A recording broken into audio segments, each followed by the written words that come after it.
Le mardi 29 novembre 2022, Michel Leb a accordé une interview auprès de la Provence. Au cœur de polémiques depuis plusieurs années à cause de certains de ses sketchs jugés racistes, l'humoriste de 75 ans semble résigné à ne plus en proposer certains au public. Michel Leb était à l'affiche de la pièce de théâtre Inavouable sur les planches du CEPAC Silo de Marseille le mardi 29 novembre 2022, aux côtés d'Anne Jacquemin, Arthur Fenwick, et Alice Rocoul. Le natif de Cologne en Allemagne, qui s'est également produit au théâtre Édouard VII dans la pièce Les Deux Pigeons, aux côtés de Francis Huster, s'est confié à cette occasion auprès de la Provence ce même jour. Il est revenu sur sa carrière et son éloignement de la scène médiatique depuis un moment.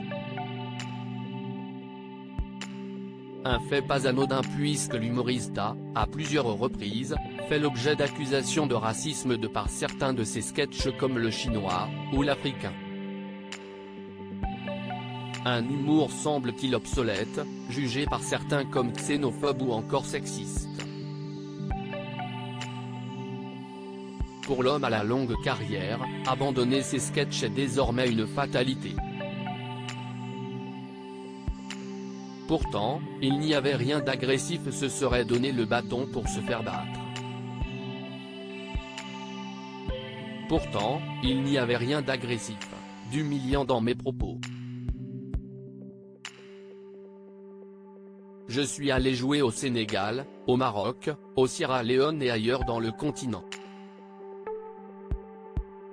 Je vous jure que jamais personne ne m'a fait la moindre réflexion, déclare-t-il.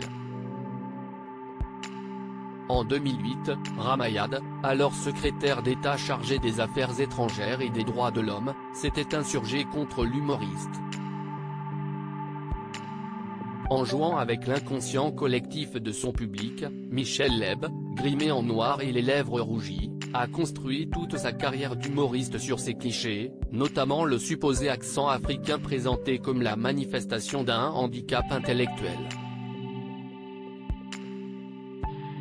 La journaliste, militante féministe et antiraciste Rokhaya Diallo était elle aussi montée au créneau contre Michel Leb auprès de 20 minutes, les années 1980, c'était à peine 20 ans après la décolonisation, on était encore dans ses imaginaires. Les gens qui faisaient les médias avaient vécu la période coloniale.